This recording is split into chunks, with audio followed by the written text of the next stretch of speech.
today is proposed or suggested ways or modalities of reading the Quran or of approaching the Quran.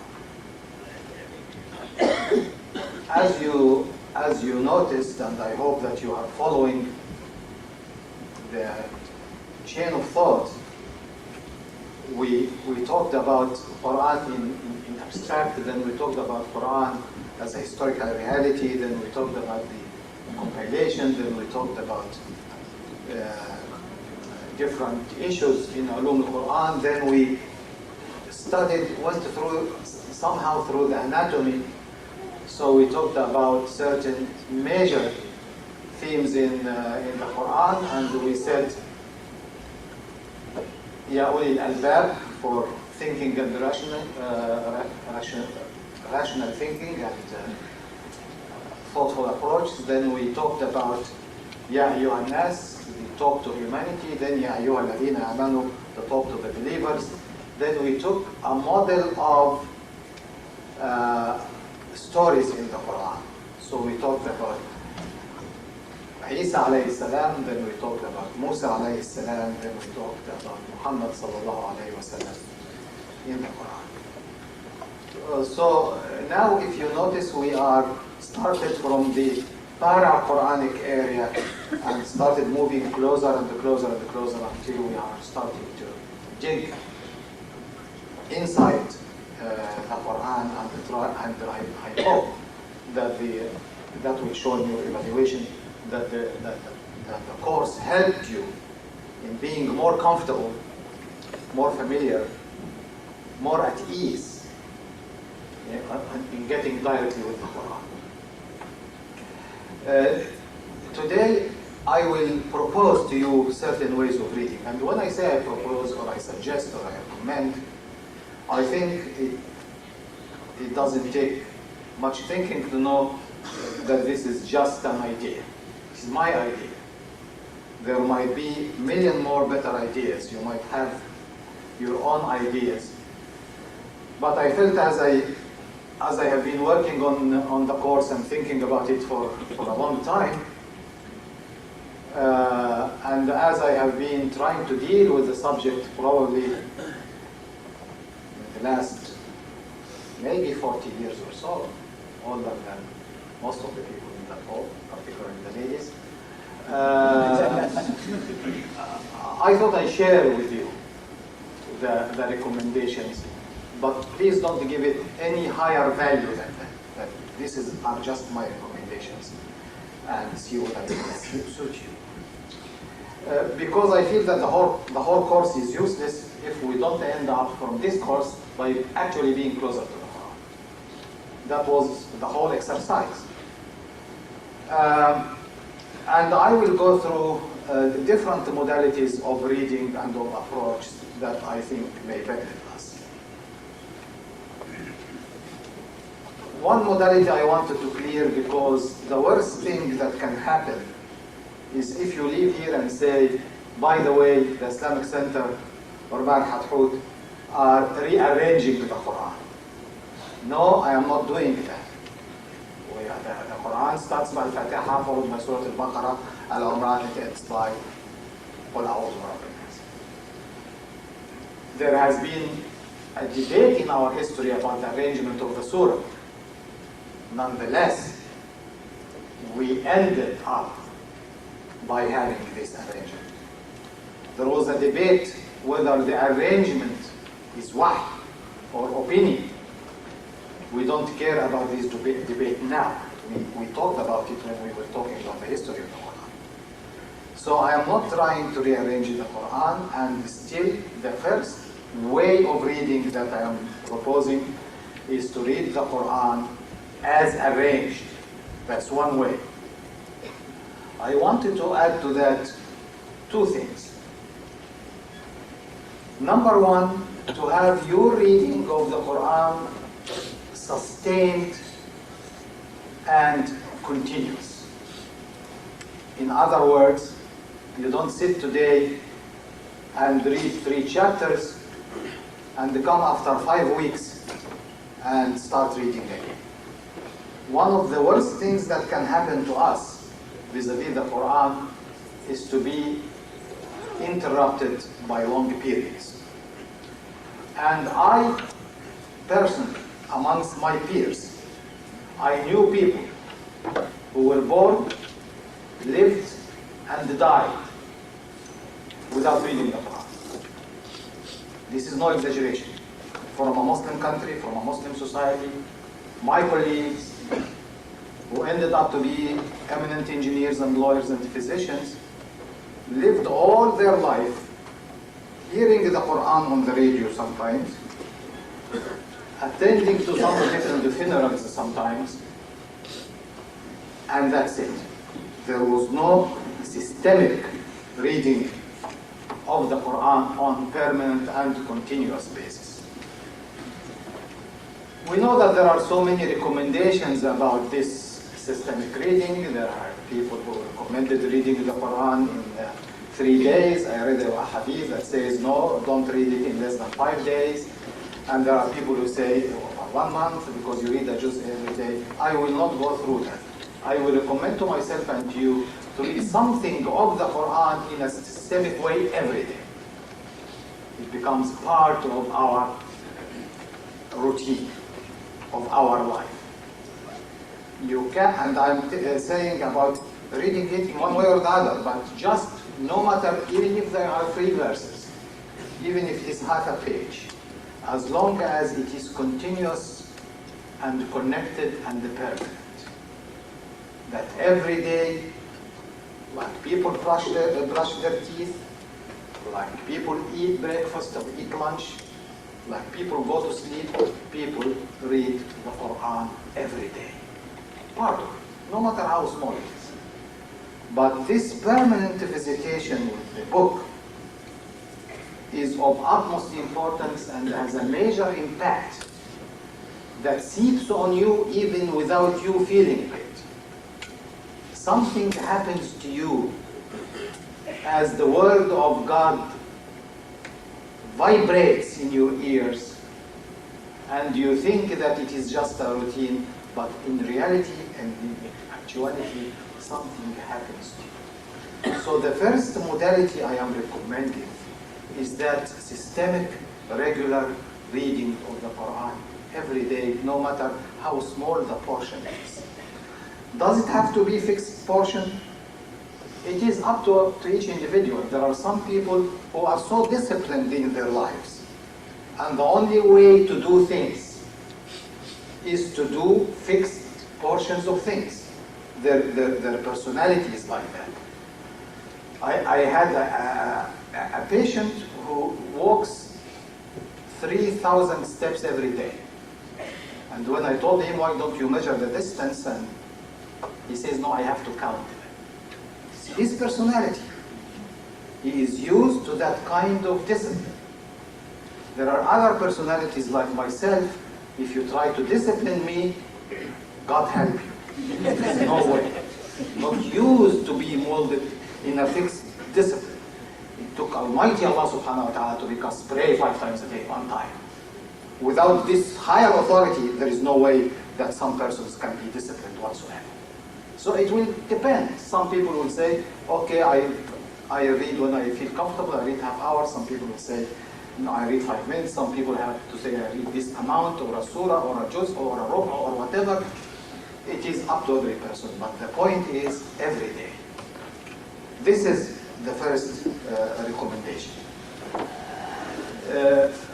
One of the complaints of the Prophet sallallahu alaihi wasallam, وقال الرسول يا ربي إن قومي اتخذوا هذا القرآن مهجورا. Oh Allah, my people deserted this Quran. That desertion is what we should never do. We should always be in touch, day after day after day after day. Even if it takes you 5 minutes, give it 5 minutes. But don't have a day empty of the Quran. The second recommendation is always make it a point to understand what you're reading. So if you don't understand Arabic and you read 5 minutes, give 2 minutes to read a translation also. it is not the sound that counts. The sound is vibration in vocal cords producing airwaves that makes your eardrum moves. That's it. You've got to give it more than that. So to understand, if I read 3 verses, I should understand basically and generally what they were, those 3 verses were all about. Something of that sort. It will be great also if you add to the understanding to think about it. أَفَلَا يَتَدَبَّرُونَ الْقُرْآنَ. Tadabbur means after you finish something, you go back to it, to think again about it. So if we add those 2 elements to this routine reading that I'm talking about, routine systemic reading that I'm talking about, I think you will find a great change in your life. The second question, should we read the Qur'an in Arabic? And I wanted to elaborate on that a little bit because I think it is an important issue. My answer is, of course, yes. But shall we read without understanding? My personal answer is, of course, no. So if we can read in Arabic, we try to read in Arabic. If we can't understand, we try to read the Arabic translation. Shall we learn Arabic language? I think we must. And I am very upset and very concerned about how negligent we are in considering the Quranic language as a priority to be taught. And let me dispel some myths, particularly for the non-Arabs in the whole, non-Arabic origin in the whole. They think that Arab people know Arabic. This is a myth. They don't know Arabic. They pretend that they do, so that they impress you. But not the average, the way above average, educated Egyptian or Palestinian or Lebanese or etc., when he or she reads the Quran, they understand from it exactly what a totally non-Arab understands. So that artificial, imaginary barrier is not true. So when I say we teach the Quranic language, I mean that those who are of Arabic origin or non-Arabic origin should learn the language. We had a lady in our family, Egyptian lady, born and died, never left Egypt in her life, who listens to the Quran and Al-Fatiha is not any esoteric thing. And I discovered after years and years and years that when she says Iyaka na'bud, probably the Egyptians will understand that she thinks is Iyaka na'bud. It will be good if I worship, because she understands it in the Egyptian slang. It will be nice if I worship, not we worship you. Totally different, absolutely different meaning. The pronunciation is right, the vocabulary is okay, but she did not learn the language, the real language that can be a vehicle to understand the Quran. Shall we wait until we learn Arabic? Of course not.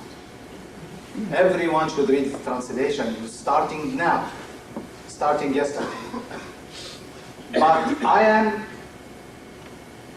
pointing a finger towards ourselves as individuals, pointing a very critical finger to the Islamic organizations and institutions. a successful one like this one is no exception, that we are not giving it 100%.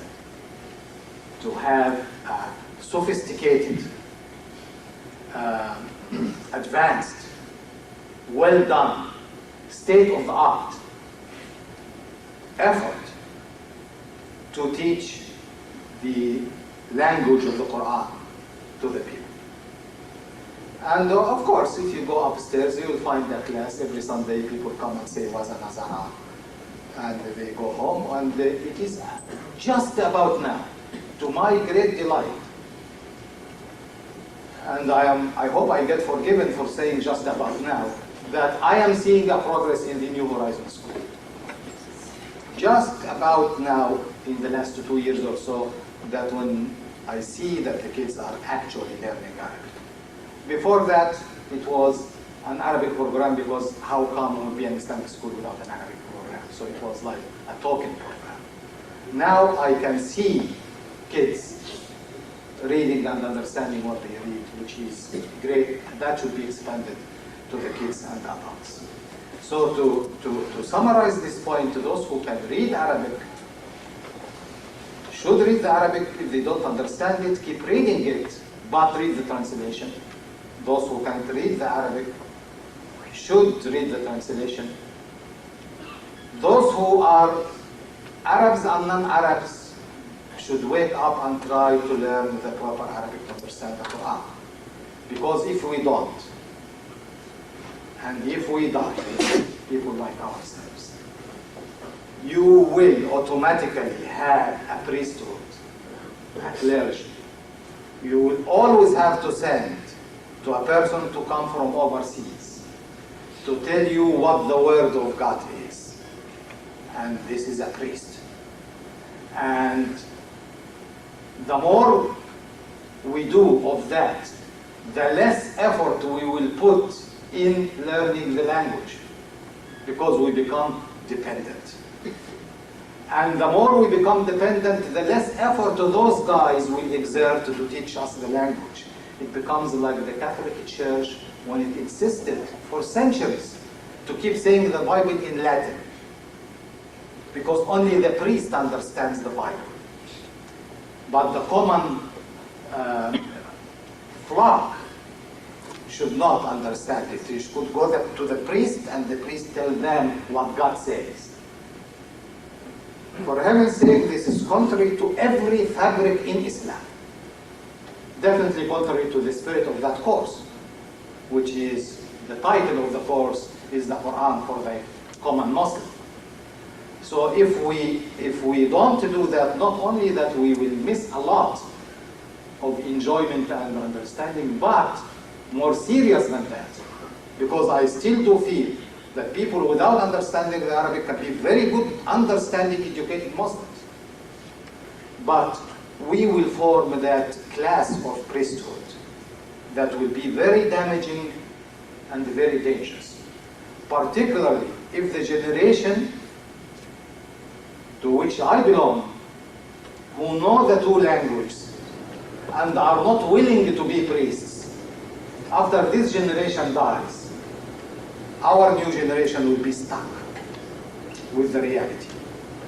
And just yesterday I was researching something, and I had to go to the encyclopedia written by Labon about the hadith. And I was so taken by the fact that a German man who never knew a word in Arabic put that huge encyclopedia, 10 big volumes, about every hadith in all the books of hadith in Arabic, just for the sake of academic interest, was enough motive to him. I am not talking about Yusuf Islam or Muhammad Hassan, who became Muslims, so they have other motives. But I'm talking about a man who is a pure researcher, doesn't give it an iota of interest in whether he is a Muslim or not, or Christian or Jew.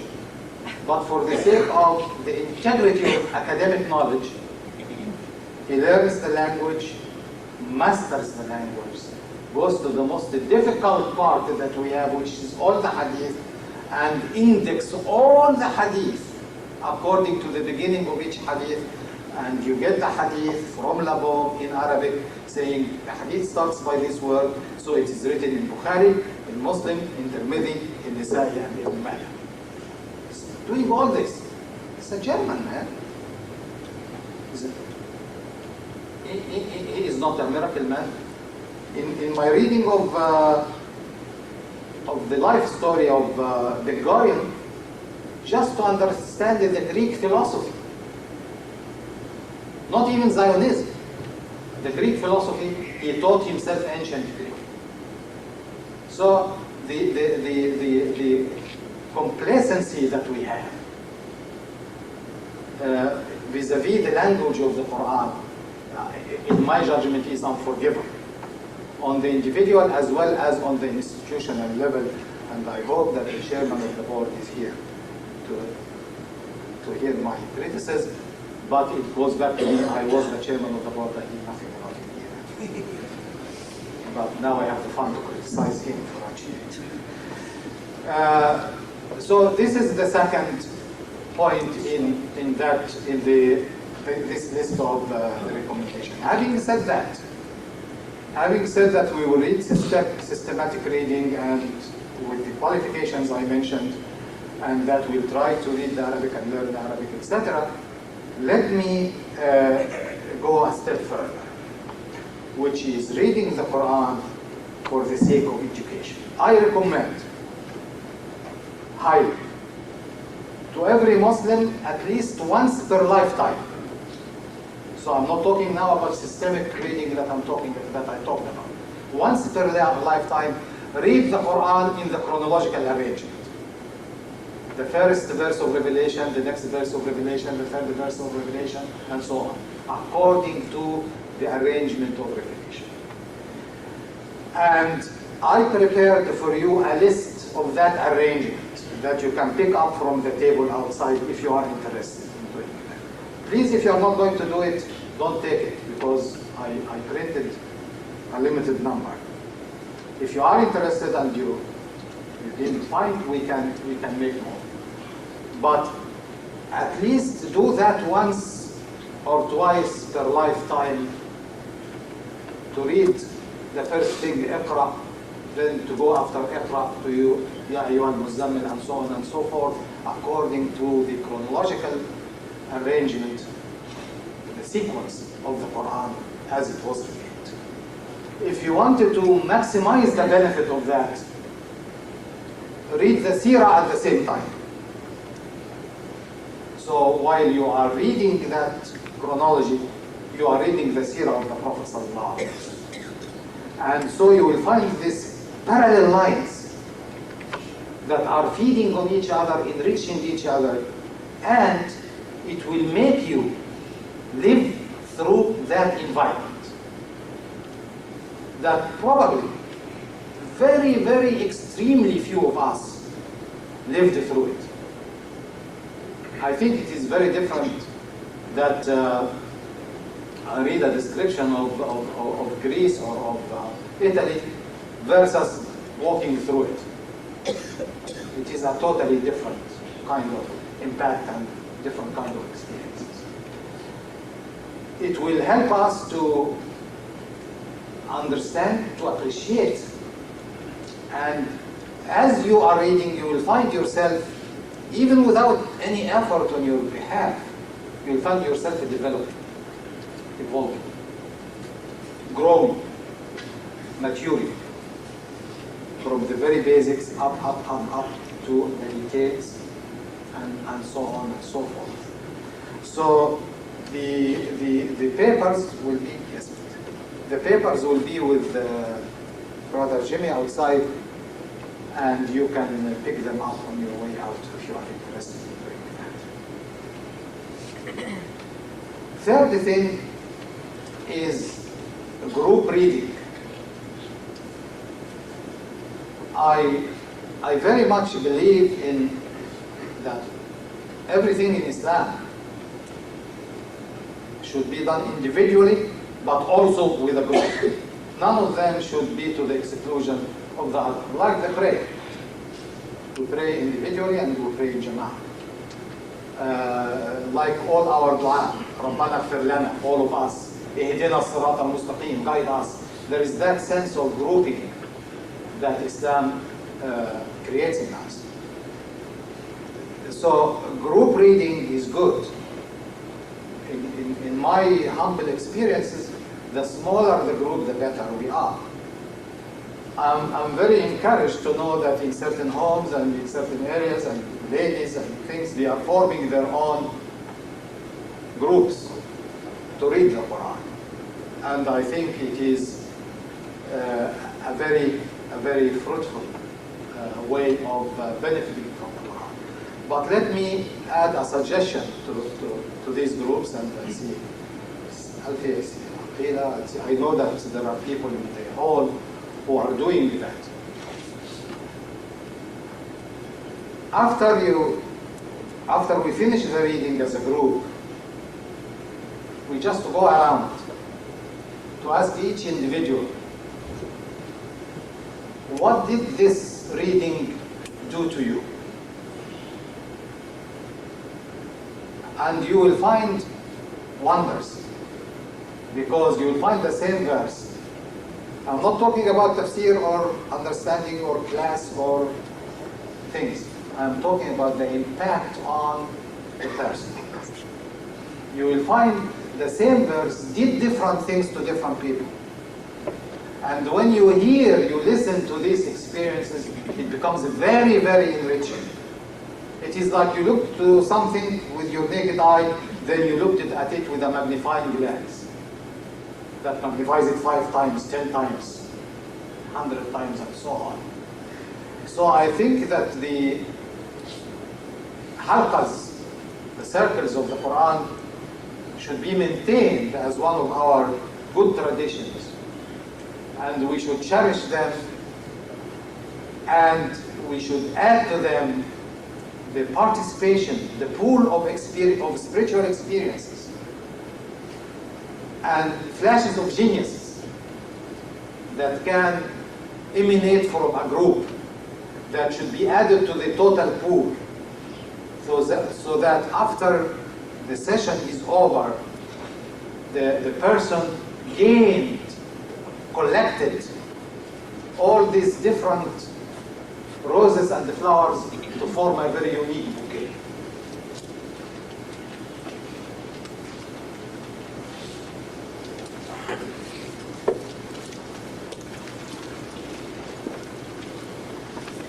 The next step in the recommendations will be in regards of the stories in the Quran. And I think we covered a great deal of that in the lectures that we had during that course. And I think we discovered that the stories is not repeated as we think, but it is a series of events that are looked at from different angles to emphasize different things. And this was very clear in our exploration of Musa in the Quran, for example. So it is not repetitive. So I am recommending to you, at least every now and then when you read a story, probably you interrupt your routine and trace that same story all over the Quran. For example, in the case of Musa, we mentioned that Musa was mentioned 33 times in the Quran. Now, alhamdulillah, this belongs to, needs to be flipped, and this is such an advanced technology for me.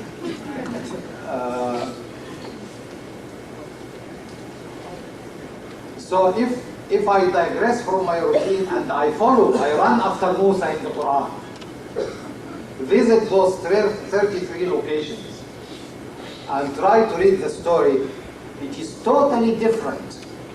You come out with totally different wealth of knowledge Not about Musa, by the way, about yourself, and about life, and about Islam, and about Musa. Rather than if you stumbled in Musa in Surah Al-Baqarah, then you never saw Musa again until Surah Taha. You already forgot what you said, you read in Surah Al-Baqarah. So if I make it an issue, that of course will take the seriousness. And I'm just hoping from the response I saw to this course that we are very, very serious about the issue of the Quran. So we will be motivated enough to say, I'll run after Musa throughout the Quran, or after Isa to try to know what the Quran said, or after Ibrahim, and I'll go for. Now it is easy. In the past you had to memorize the whole Quran to say, yes, it is here, it is here. Now all what you have to do is to go through the index. Go to Yusuf Ali or Muhammad Asad, or if you go Mu'jam Mufaras, and just get under Musa.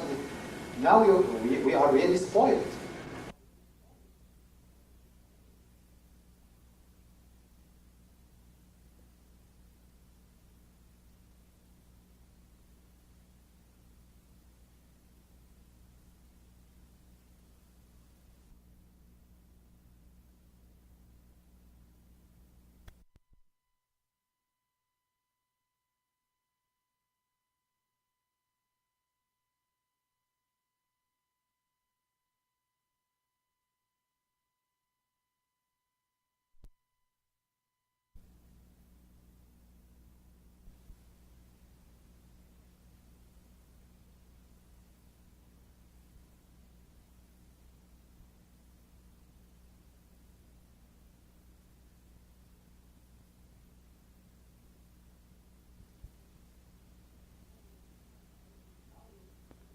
Now we are really spoiled.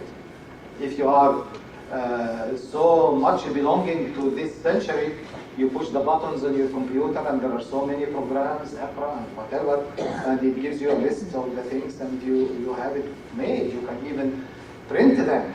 Just you don't have to carry the whole book if you don't like. So many things that are making things are very easy to us if we wanted to use them, of course. So I very recommend in the issues of the stories in the Quran to do that. At least every now and then. Every now and then I make it a point that I will take these stories and keep running after them. You'll find certain stories that are mentioned once. Ashab al-Kahf are mentioned once, fine. But you'll find other stories that have been repeated so many times. Sometimes brief, sometimes condensed, sometimes detailed, sometimes from that angle, sometimes from this angle. And it will be of great benefit for us to do that. Then, another recommendation I have for myself and for you is to try the same thing we do about the stories, we try to do about the main themes of the Quran. There are certain main themes in the Quran that they really deserve that I develop each theme in my understanding and on my reading and go after the theme throughout the Quran. For example, the major themes are already done. We have a good service here. The oneness of God, of Allah subhanahu wa ta'ala, the oneness and uniqueness of Allah. That's one major theme. And you can go throughout the Quran looking into every verse that emphasizes that. The universality is the second theme in the Quran. From Alhamdulillahi Rabbil Alameen in the Fatiha to all the verses that are saying Ya Ayyuhan Nas or Rahmatan lil Alameen, etc., that universality. It will change you completely, because guess what? We Muslims, because we are not doing that, we really, really do think that Islam is an Eastern religion. Even if we deny it verbally or intellectually, maybe, but deep in us, Islam is Egypt and Pakistan and Saudi Arabia and things. If you are better of a Muslim, it's not even that, it's an Arab religion. Because we get corrupted.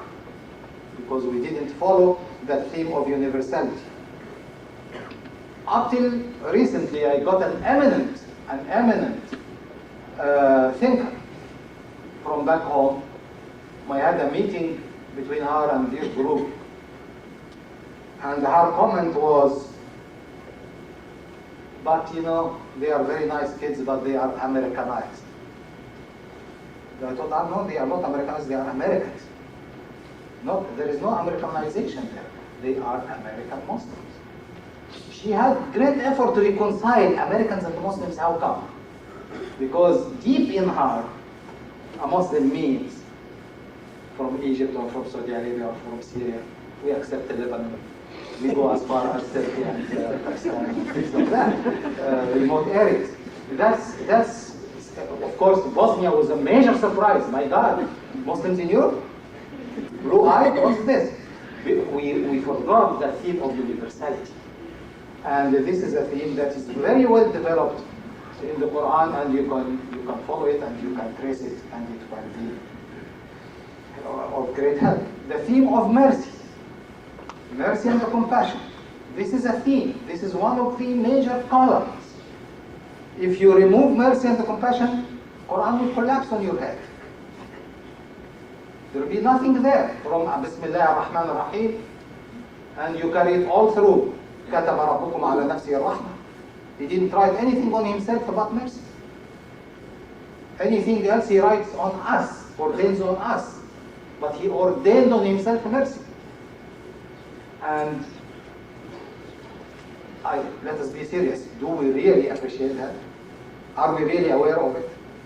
We became equated with cruelty, with harshness.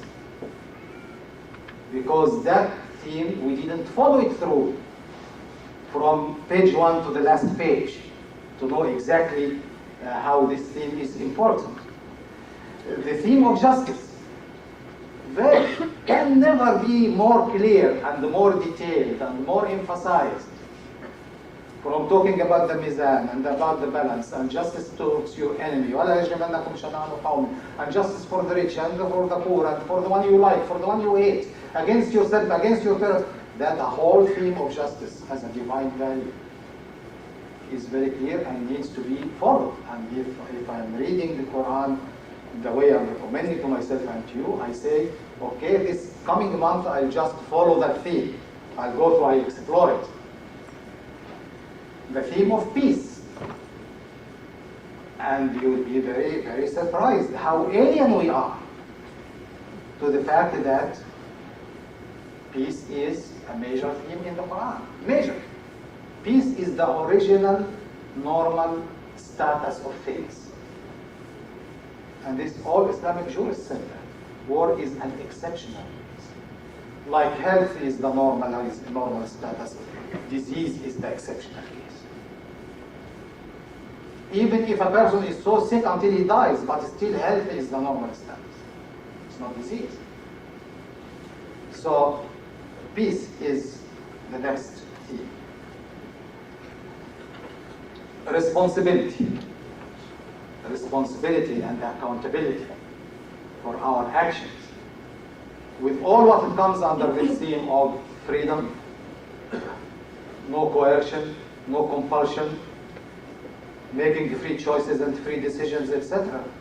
Because we are accountable. You can't be accountable unless you are free. And you can't be free without being accountable unless it becomes a very chaotic society. So all those verses that talked about accountability and about the day of judgment, about the punishment and the reward and the heavens and the hell and paradise, etc., this is pertaining to the theme of accountability and responsibility. The theme of reasoning and awareness. For people to think, and we had one whole session about that.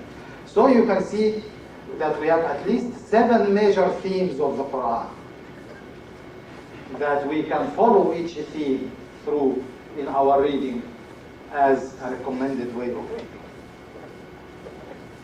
Then last, but by no means least, is the way of the Prophet ﷺ in approaching the Quran and teaching the Quran, which is reading with the purpose to change. So it is not a book to be read, it is a book to be done. And when it is done, things will change. And we have really to focus on that. If you give check marks to the problems that Muslims have, nothing will get more marks than the reality that this last way of approaching the Quran is neglected. So we read it for barakah, we read it for knowledge, we read it for citation, we read it to get a high, we read it for funerals, we read it for weddings, we read it for amins, we read it for bismillahs, we read it for everything but to change, which was what it was meant to be. So just imagine that you have that wonderful thing. Can you imagine how wonderful it is to have Almighty talking to you in a document? I think more important than the American Constitution, more important than the Bill of Rights, more important than any God Almighty. Okay, this is what we believe in. This had that wonderful thing, had a purpose. So we use it for everything except for the purpose. That's very tragic. And there is no way that we will change the status of Muslims. Be politically active, be rich, be poor, make demonstrations, go to wars, declare jihad, do whatever you like. Unless we use the book for what it was meant to be, we will be where we are. There is no way out of it. And we talked about that several times, but we really have to, as long as we are talking about recommended reading, this is, although I mentioned it in the last, as a matter of fact, I put it at the last so that we walk out of here with it. But unless I read with the intention and the determination that a change will happen, life should never be the same after I take the Quran seriously. I, as a person, should never be the same person. The community should never be the same community unless we have that attitude, which was epitomized in one of the things that I read about Iqbal, that he was reading the Quran, but he noticed that his father cries when he reads the Quran, and he was wondering, they are reading the same book, and he went to his father and told him what it is. He said, read it as if it has been revealed to you. And Iqbal says, since then my life was never the same. Change happens. Just to appreciate the change, I talked about that last Friday, that if you take the society of Arabia, which was tribal, patriarchal, primitive, divided, ignorant, and became a civilization over 30 years. If you adjust for the difference in time, discounting the factors of fax machines, jets, TV, radios, and telephones, this means that this change took about 5 minutes to be done. We don't even appreciate that. We never thought about it. In 5 minutes, life was radically changed. So I think we'll be very dumb if we don't recognize that there's something we are missing. Because the same book is there, it's here. It is ready to change. We read it to enjoy. Not to, as a matter of fact, sometimes to maintain the status quo. And that approach in reading was, of course, emphasized by the Quran itself when it says, كتاب أنزلناه لتخرج الناس من الظلمات إلى النور بإذن ربهم إلى صراط العزيز الحميد. A book that we have been revealed so that you extricate people from darkness to light. There's a movement there. Something will happen, will change people, carry them from situation to a different situation. إن هذا القرآن يهدي للتي هي أقوى. This Quran will lead you to what is up straight and forward. A certain movement is there. In a beautiful expression, أو من كان ميتا فأحييناه وجعلنا له نورا يمشي به في الناس كمن هو في الظلمات ليس بخارج منها. It's like a dead person that Allah gave him light so that he can see his way around among his people. Would he be equal like a person who is staying in darkness? A certain change of status that should take place. And I have been telling myself a lot that if we approach the Quran this way, we will get ourselves busy. There are so many benefits. One benefit, of course, is to live again, to be revived, to be resurrected from the miserable graves of superstition and retardation that we are in to life. But there are so many other fringe benefits. One of them is actually we will be too busy to talk nonsense. The issues we will discuss, the debates that we will debate, the problems that we will try to solve will be at a higher standard, automatically. And I'll give you just one example or two before I conclude. Number one, to show that it is doable. Number two, to make the point very clear. The verse that says, لَيْسَ الْبِرَّ بِأَنْ تُوَلُّوا وُجُوهَكُمْ قِبَلَ الْمَشْرِقِ وَالْمَغْرِبِ. Righteousness is not to direct your face to east or to west. But righteousness is to believe in Allah, مَنْ آمَنَ بِاللَّهِ وَالْيَوْمِ الْآخِرِ, the day of judgment, the accountability we were talking about. وَالْمَلَائِكَةِ وَالْكِتَابِ وَالنَّبِيِّينَ, angels, books, prophets. وَآتَى الْمَالَ عَلَى حُبِّهِ ذَوِي الْقُرْبَى. He spends from the money that he likes, that he desires to keep. Not the leftovers. Not the clothes that you don't know what to do with at home because they are cluttering your closet. So you dump them because the mosque says we are collecting clothes for Bosnia, so it is a chance to clean out. No, the Quran is very specific here. Things that you like to keep, that you love. آتى المال على حبه ذوي القربى, relatives, يتامى, orphans, مساكين, needy, وابن السبيل, lost on the road, whether they are homeless or refugees, والسائلين, those who ask for it, وفي الرقاب, to liberate people. I would add all the liberation movements. وأقام الصلاة, established the prayer. وآتى الزكاة, paid the dues. وَالْمُوفُونَ بِعَهْدِهِمْ إِذَا عَاهَدُوا, will keep those who keep their promises when they give a promise. وَالصَّابِرِينَ فِي الْبَأْسَاءِ وَالضَّرَّاءِ وَحِينَ الْبَأْسِ, those who are perseverant and they can take it on the chin at the time of difficulty, hardship, and calamity. Those are the ones who are the righteous people. أُولَٰئِكَ الَّذِينَ صَدَقُوا وَأُولَٰئِكَ هُمُ الْمُتَّقُونَ. It is, if we take just this one verse and say, hey, we'll consider this verse our agenda for the next 10 years. One verse. I am telling you, honestly, we'll have no time to sleep if you want to do this. But we never read it to do it. We never tried to read it to do it. We just read it. Comes the Shaykh, reads it, and we say, Allah, Allah. It's high. But to do it, this is a totally different ballgame.